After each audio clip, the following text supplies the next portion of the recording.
It is a question of where do you want to put your attention. For all our lives, we've been putting our attention on perishable things, momentary things. You want to keep spending your time like this?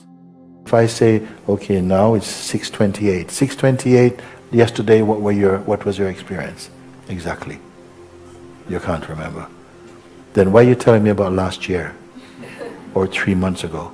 It's just something your mind is forming an idea, and if you're not careful, it's writing an impression in your consciousness, planting a seed that you don't forget, so that you cannot feel free of it.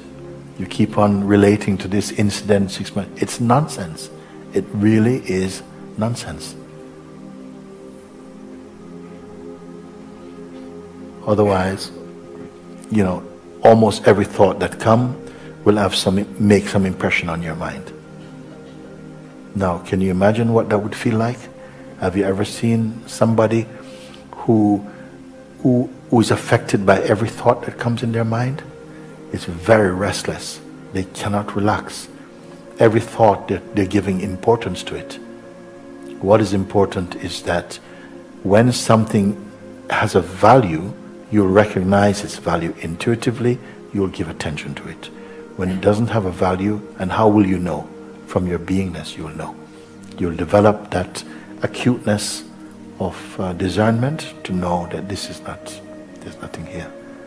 Stay in the beingness. Can anything be greater than the beingness? Can it be greater than the isness? No, just to stay with this. And something will continue to deepen, to mature even more and more in this isness field. I cannot describe more than that. Many of what I considered are perhaps the greatest books on our planet. Some of the Gitas, the Ashtavakra Gita, the Ribu Gita, these are books, they are not so much teachings, but they are the spontaneous utterances that are spoken by the sages who perceive the self. So they are delightful to read. They all have a kind of style, like they're repetitive. They keep repeating. Why repeating? You see? Because we picked up ignorance through repetition also. In the same way, we neutralize ignorance by repetition of what is true. The mind says, no, I'm bored, give me something new, I want some adventure, you see. But the one who is wise just hears the truth and feel it being reflected in different ways, but always the same thing. Mind wants to go out shopping through the senses, gathering time and change. But the one who is wise stays in the heart. When I say stay in the heart, I don't mean that you're restricted. Because what I mean by staying in the heart means staying in your immensity. You may think going about is really being universal, but sometimes you go about just wasting your time. But when you recognize the isness of being, perhaps that's what it means, a human being, not human becoming. The beingness side is resting in the isness, in what is.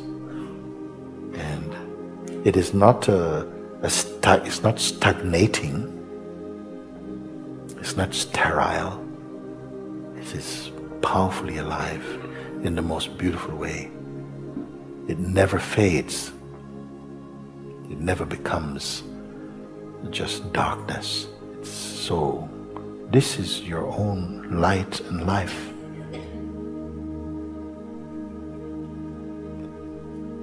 This is what it means to come to Mandisaja. That these things you're being reminded of, it's being pointed out in you. So you recognize, so that you are naturally happy. You're not looking for things to make you happy. You are happiness itself. Happiness is your perfume. Peace, your perfume. Joy, your perfume. See? But the flower from which they come, no one can find.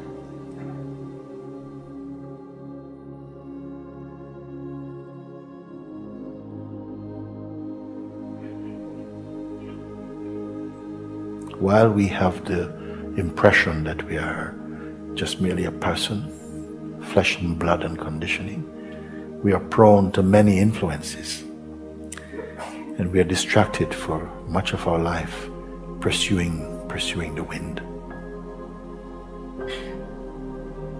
But as you are rediscovering your original nature, you see, then your restlessness is beginning to go away. Any forms of depression or anger or all these things, they're floating away like clouds. There comes a stillness about you. And people notice it. They may not know, the mind maybe try to understand, but some beings, they notice this and they are attracted naturally to this light. Others, they want to get away.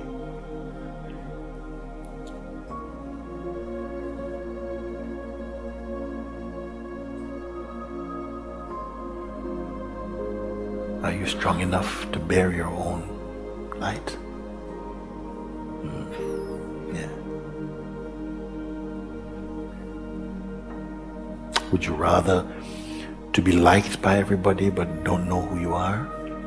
Or to be who you are and not to be liked by anybody? Not so easy, huh? So much of what the person is so much in need of appreciation and and all this, but the one who appreciates today maybe don't appreciate tomorrow. But the one who has found himself has found everything. You found everything.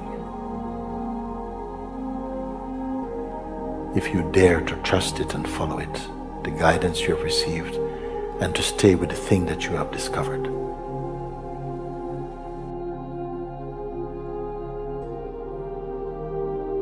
I say follow it today and you'll find it today.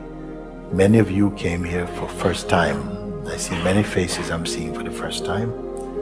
Maybe you've never been to satsang before, but perhaps you are amongst those who saw today the thing that many thousands of people are searching for and not found. Maybe you came just to keep company with a friend, but maybe not be you who find it.